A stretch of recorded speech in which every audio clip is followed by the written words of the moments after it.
منگولوں نے اپنے کام کی ابتدا کی اور وہ سلطان جلال الدین کے لشکر پر بپھری صداؤں کے اندر نفرت اور عقوبت کی کشمکش، خزاں کے آنچلوں میں رقص کرتی اذیت ناکیوں، حلقہ در حلقہ خواہشوں کا خون چاٹتے قضاء کے بے عکس مناظر اور سرابوں کے جزیروں میں پھیلتے موت کے دھوئیں کے بادلوں کی طرح حملہ آور ہوئے تھے۔ جوابی کارروائی کرتے ہوئے سلطان اور آرے زوزنی بھی اپنے لشکر کے ساتھ حصار ذات کی وسعتوں میں سناٹوں کو زخم زخم کر دینے والے پرہول ہجر لمحوں، صبر و ایثار کے مرحلوں میں عظمتوں اور رفتوں کے فسوں، غبار اور خون بھرے افق میں اپنی مہارت، اپنی برتری قائم رکھنے والی حکمت اور دانش کے عروج اور موسموں کی کڑواہٹوں کی طرح حملہ آور ہو گئے تھے۔ اس طرح منگولوں اور سلطان کے درمیان ہولناک جنگ کی ابتدا ہو گئی تھی۔ منگولوں کے سامنے چونکہ سلطان اور آرز زوزنی کے لشکر کی تعداد کم تھی، لہذا وحشیانہ انداز میں شور و غوغا کرتے ہوئے منگول ایک طرح سے سلطان کے لشکر پر جلد قابو پانے کی کوشش کرنے لگے تھے۔ عین اسی وقت منگولوں کے خلاف ایک طوفان اٹھ کھڑا ہوا۔ پشت کی جانب سے اپنے حصے کے لشکر کے ساتھ نظام الدین نمودار ہوا، پھر وہ منگولوں کے لشکر کے ایک پہلو پر راکھ یادوں، خاک چاہتوں کی سی حالت کرتی، موسموں کی آتشی سختیوں، بادلوں کی چادر ادھیڑتی برہم برق کی لپک، روحوں کے حادثوں کو جنم دیتے کروٹیں لیتے طوفانوں، بھڑکتے آتش فشانوں کے حدت اور وقت کے خونخوار المیوں کی طرح حملہ آور ہوا تھا۔ نظام الدین کا حملہ بخوفناک، تیز اور شدید تھا۔ اس کے حملہ آور ہونے کے ساتھ ہی نظام الدین ہی کے انداز میں حملہ آور سامنے کی طرف سے سلطان جلال الدین اور آرز زوزنی نے بھی اپنے اپنے حصے کے لشکر کے ساتھ نظام الدین ہی کے انداز میں حملہ آور ہونا شروع کر دیا تھا۔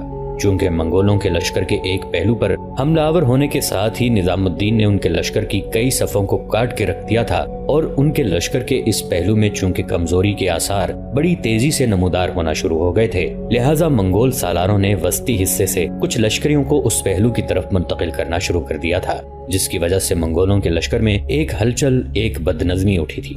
اسی سے فائدہ اٹھاتے ہوئے سلطان جلال الدین، آرز زوزنی اور نظام الدین نے اپنے حملوں میں مزید شدت پیدا کر دی تھی۔ اب صورتحال یہ تھی کہ بروان شہر کے نواح میں رزمگاہ کے اندر زوال و فنا طاری کرتے آگ اور آتش کے سحاب، زیست کی سنسانیاں، جان کے کرب کے التہاب، سلگتی بدبختیاں، سراپا اضطراب موت، رگ رگ میں پل پل میں تبدیلی پیدا کرتی برہم برق کی لپک رقص کرنے لگی تھی۔ کچھ دیر کے مزید ٹکراؤ کے بعد منگولوں کو بدترین شکست کا سامنا کرنا پڑا اور وہ بھاگ کھڑے ہوئے۔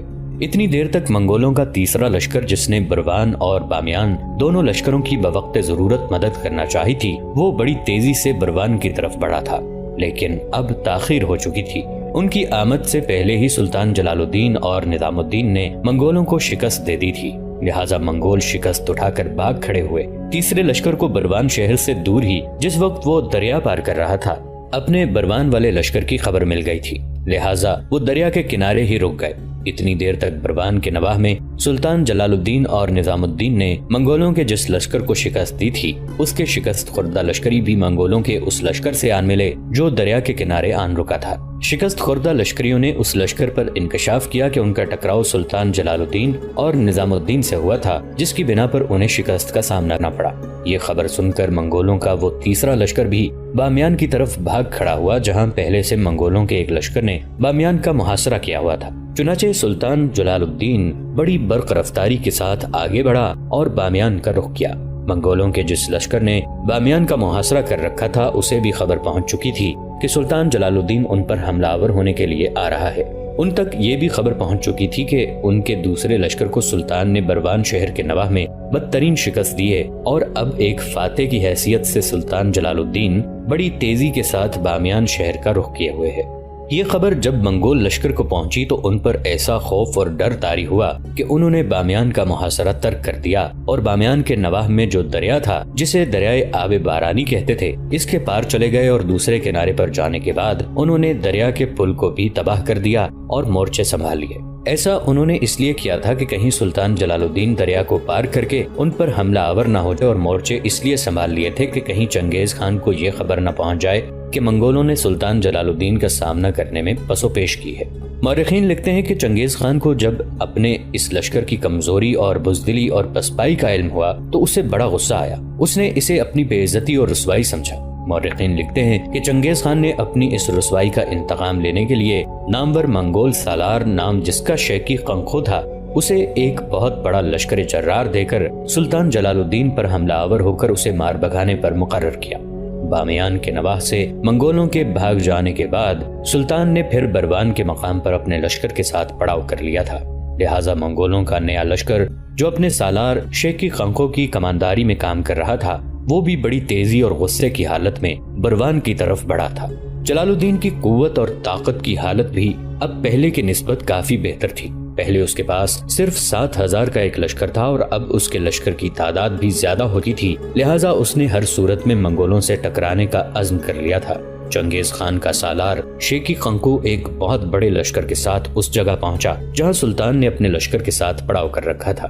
منگولوں نے ایک دن اور ایک رات پڑاؤ کر کے قیام کیا، شاید وہ سستانا چاہتے تھے۔ سلطان جلال الدین نے بھی جلد بازی سے کام نہیں لیا، جبکہ دوسری طرف منگولوں کا سالار شیکی قنقو ایک خاص منصوبہ بندی کے تحت کام کر رہا تھا، اس لیے کہ چنگیز خان بڑی تیزی اور برق رفتاری کے ساتھ طالقان سے بامیان کا رخ کیے ہوئے تھا، اور منگولوں کا سالار شیکی چاہتا تھا کہ چنگیز خان بھی اس سے آن ملے تاکہ سلطان جلال الدین کے خلاف ان کی کامیابی اور فتح مندی یقینی ہو جائے، جس کا نتیجہ یہ نکلا کہ چنگیز خان بھی ایک بہت بڑے لشکر کے ساتھ اپنے سالار شیکی قنقو سے آن ملا تھا۔ جس روز چنگیز خان پہنچا اس سے اگلے روز منگولوں نے اپنی صفیں درست کرنا شروع کر دی تھی۔ چنگیز خان کو اپنے اندر دیکھ کر منگولوں میں ایک نیا جذبہ، جوش اور ولولہ پیدا ہو گیا۔ دوسری طرف سلطان کی حالت بھی پہلے سے بہتر تھی۔ اس سے پہلے جہاں اس کے ساتھ صرف عمر کافی تھا وہاں اب اس کے ساتھ نظام الدین، عارض زوزنی اور برغا خان تھے۔ اس کے علاوہ دوسرے دو عمدہ سالار امین الملک اور سیف الدین اغراق خلجی بھی موجود تھے۔ چنانچہ جس وقت لشکری صفیں درست کر رہے تھے سارے سالار سلطان کے پاس آن جمع ہوئے تھے۔ چنانچہ صلاح مشورے کے بعد یہ طے پایا کہ لشکر کو 4 حصوں میں تقسیم کیا جائے۔ وسطی حصہ سلطان اپنے پاس رکھے اور اس بار عارض زوزنی کو سلطان کے ساتھ اس کے نائب کی حیثیت سے مقرر کیا گیا تھا۔ لشکر کے دائیں پہلو کی کمانداری امین الملک کے حوالے کی گئی تھی، عمر کافی اس کے نائب کی حیثیت سے رکھا گیا تھا۔ لشکر کے بائیں پہلو کی کمانداری سیف الدین اغراق کے سپرد کی گئی تھی، جبکہ برغا خان اس کی نیابت کر رہا تھا۔ لشکر کا چوتھا حصہ جو پہلے 3 حصوں کے ہی برابر تھا سلطان نے علیحدہ کر کے نظام الدین کی کمانداری میں دے دیا تھا۔ دراصل سلطان جلال الدین چاہتا تھا کہ جس طرح گزشتہ جنگ میں نظام الدین نے اچانک اپنے لشکر کی پشت کی طرف سے نکل کر دشمن کے پہلو پر ضرب لگا کر اپنی فتح اور کامیابی کو یقینی بنایا تھا، اس طرح نظام الدین اس جنگ میں بھی وہی کردار ادا کرے۔ چنانچہ لشکریوں کی ساری تقسیم کے بعد لشکر نے صفیں درست کرنا شروع کر دی، جبکہ لشکر کے چوتھے حصے کے ساتھ نظام الدین لشکر کے پچھلے حصے میں چلا گیا تھا۔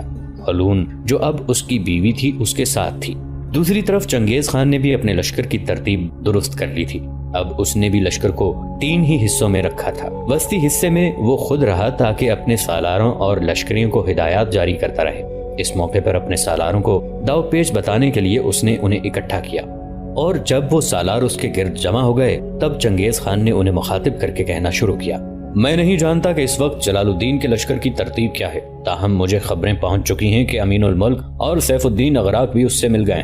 جہاں تک امین الملک کا تعلق ہے وہ جنگ کا وسیع تجربہ رکھتا ہے اور اپنی کامیابی کا راستہ تلاش کرنے کا ہنر بھی جانتا ہے۔ جہاں تک سیف الدین اغراق کا تعلق ہے تو اس سے متعلق میں زیادہ نہیں جانتا کہ یہ کیسا سالار ہے، تاہم جلال الدین کے پاس سب سے بڑے جو 2 ہتھیار ہیں وہ نظام الدین اور عارض زوزنی ہیں، اور یہ دونوں بلا کے ہنرمند اور جنگ کا تجربہ رکھنے والے سالار ہیں اور اپنی کامیابی کو یقینی بنانے کا ہنر بھی جانتے ہیں۔ اگر جلال الدین اپنے لشکر کو ہماری طرح 3 حصوں میں تقسیم کرتا ہے اور ایک حصے کی کمانداری نظام الدین کو سونپتا ہے تو پھر جس لشکر کی کمانداری نظام الدین کر رہا ہوگا اس پر زیادہ دباؤ ڈالنا ہوگا۔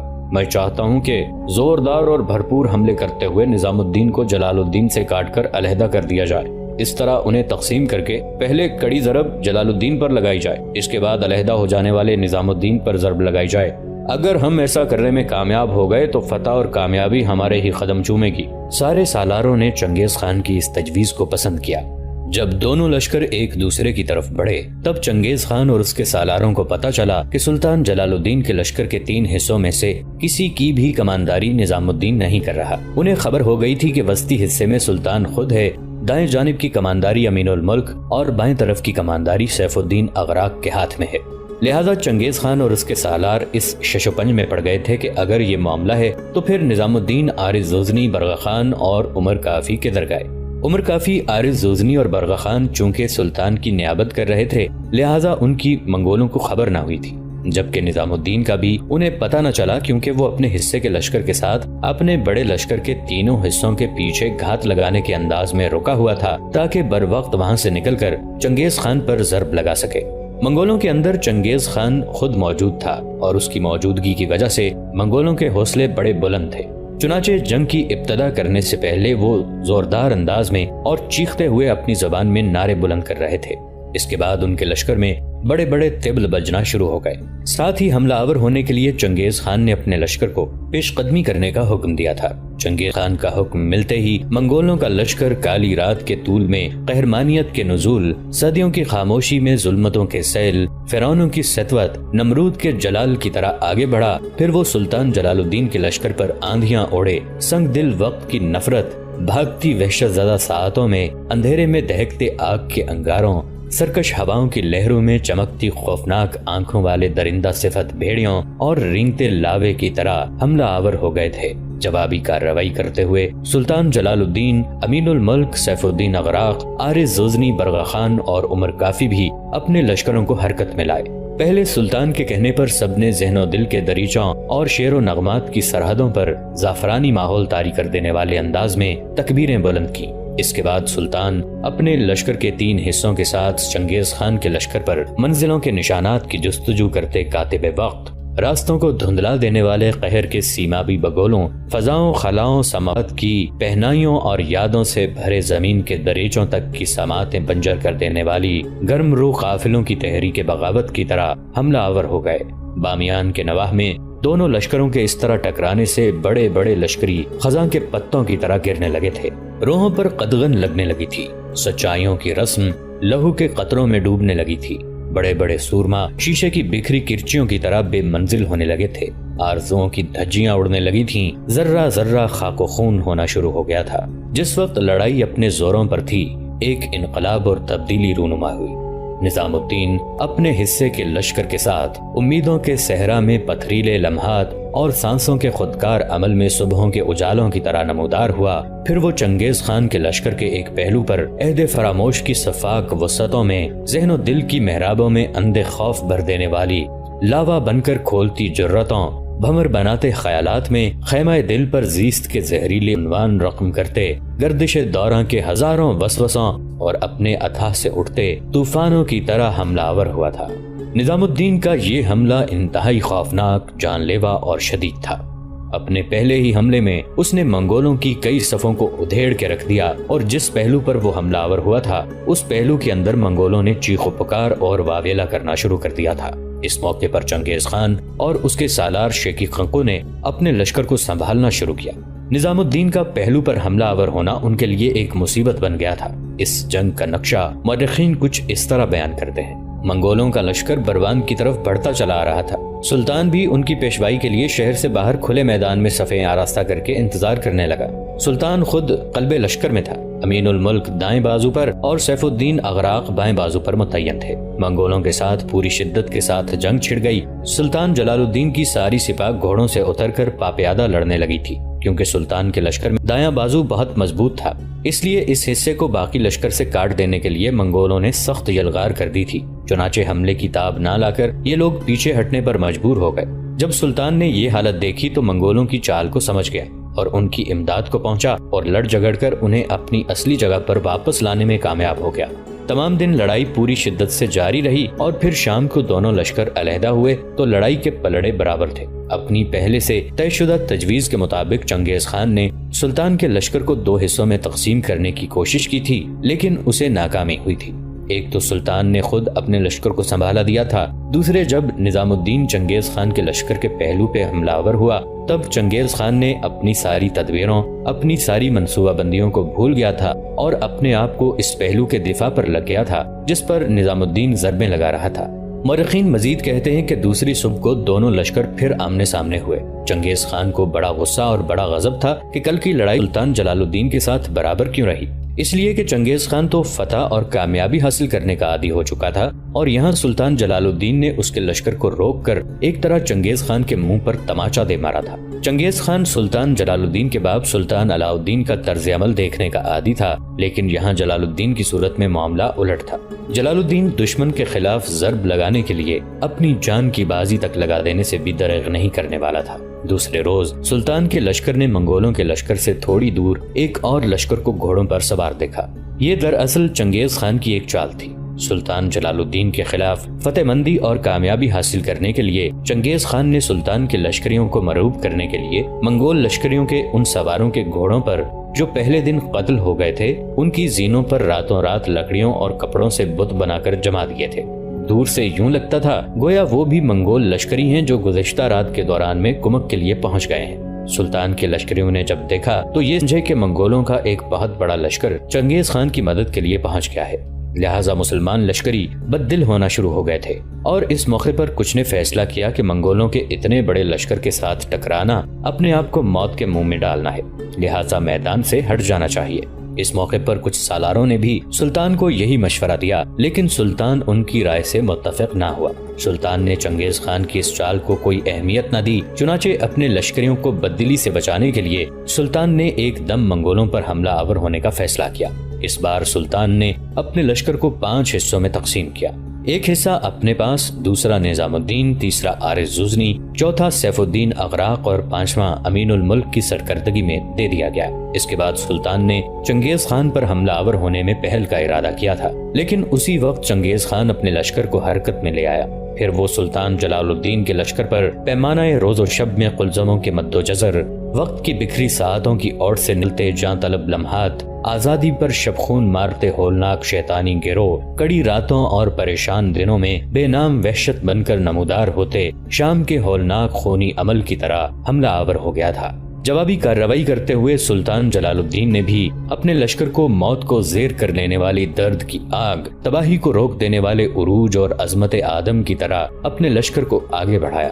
پھر سلطان چنگیز خان کے لشکر پر نظر کو شل کرتی بھڑکتی انتقامی آگ، سچائیوں کی خوشبو لیے درد کی فکر انگیزی، پاؤں میں خونی گردشیں باندھ دینے والے سرگرداں بے سمت بھٹکتے سرابوں، عذابوں کے سلسلوں، زمین کی کوکھ میں ہیجان برپا کرتے وقت کے ناسپاس لمحوں اور آفاق تک معجزن ہو جانے والے سیل بے اما کی طرح حملہ آور ہوا تھا۔ بامیان شہر کے نواح میں نفرتوں کے بیج بوتی کالی روحیں رگ و پے میں تلخیاں بھرنے لگی تھیں۔ وقت کے بدترین سانحے نظر نظر خونی نظارے قدم قدم قیامت خیزیاں کھڑی کرنے لگے تھے۔ افسردگی کی چھاؤں اور آفتوں کے سیل سانسوں کے خیمے اکھڑنے لگے تھے۔ آگ و خون کے تماشے رقص کرنا شروع ہو گئے تھے۔ گو چنگیز خان نے بامیان شہر کے نواح میں سلطان جلال الدین کے خلاف گھوڑوں پر پتلے باندھ کر سلطان کے خلاف ایک نئی چال چلنے کی کوشش کی تھی، لیکن سلطان علاء الدین اسے بھانپ گیا تھا۔ اب صورتحال یہ تھی کہ چنگیز خان چاہتا تھا کہ سلطان کو پسپا کرے، اسے شکست دے، لیکن پیچھے ہٹنے کی بجائے سلطان نے پیش قدمی شروع کر دی تھی۔ اس کے سالار، اس کے لشکری اپنی پوری طاقت اور ہنرمندی سے منگولوں پر حملہ آور ہوتے ہوئے ان کی تعداد کم کرنے لگے تھے۔ چنگیز خان نے جب اندازہ لگایا کہ اس کے لشکر کی حالت بری ہوتی جا رہی ہے، تب اس نے شکست قبول کر لی اور بھاگ کھڑا ہوا۔ سلطان کو اس جنگ میں بہت کچھ ہاتھ لگا۔ چنگیز خان اور اس کے سالاروں نے جو وہاں پڑاؤ قائم کیا تھا، ان کے پڑاؤ میں کھانے پینے کے علاوہ ضروریات کا دیگر سامان ڈھیروں کی صورت میں موجود تھا۔ چنانچہ جب چنگیز خان شکست اٹھا کر بھاگا، تب سلطان نے اس کے سارے سامان پر قبضہ کر لیا تھا۔ چنگیز خان شکست اٹھانے کے بعد کافی پیچھے ہٹ گیا تھا اور ایک محفوظ جگہ اس نے قیام کر لیا۔ اسے دراصل اب دوسرے لشکریوں کی آمد کا انتظار تھا، اس لیے اس نے تیز رفتار قاصد مختلف سمتوں کی طرف روانہ کر کے سلطان کا مقابلہ کرنے کے لیے بہت سے لشکریوں کو طلب کر لیا تھا۔ اسی دوران چنگیز خان کو خبر ملی کہ ہرات شہر کے لوگوں نے منگولوں کے خلاف بغاوت کھڑی کر دی ہے، اور منگولوں نے ہرات شہر میں کچھ منگول دستوں کے ساتھ جو اپنا ناظم مقرر کیا تھا، ہرات والوں نے ناظم کے علاوہ جس قدر منگول ہرات میں تھے انہیں موت کے گھاٹ اتار دیا تھا۔ چنگیز خان کا چھوٹا بیٹا تولی خان اس وقت جبکہ چنگیز خان بامیان شہر کے نواح میں تھا، سلطان جلال الدین سے ٹکرایا تھا، وہاں موجود نہیں تھا۔ وہ شمال میں ایک مہم میں مصروف تھا۔ چنانچہ چنگیز خان کو جب خبر ملی کہ ہرات والوں نے بغاوت کر دی ہے اور شہر کے اندر جس قدر منگول تھے اور جو انہوں نے ناظم مقرر کیا تھا اسے موت کے گھاٹ اتار دیا گیا ہے۔ تب چنگیز خان نے اپنے ایک سالار ایلچی گدائی کو حکم دیا کہ وہ ہرات شہر میں بغاوت کو فرو کرنے کے لیے روانہ ہو جائے۔ چنانچہ ایلچی گدائی ایک بڑا لشکر لے کر ہرات کی طرف روانہ ہو گیا۔ اس کے علاوہ اس نے قاصد بھیج کر اپنے بیٹے تولی خان کو پیغام دیا کہ وہ دوبارہ کالوین پر حملہ آور ہو اور ہر صورت میں اسے فتح کر لے۔ دوسری طرف مخبروں نے سلطان جلال الدین کو بھی خبر کر دی تھی کہ چنگیز خان کے بیٹے تولی نے ہرات شہر کے اندر جو اپنا ناظم مقرر کیا تھا اور جو اپنے دستے رکھے تھے، ہرات شہر والوں نے انہیں قتل کر دیا ہے اور منگولوں کے خلاف بغاوت کھڑی کر دی ہے۔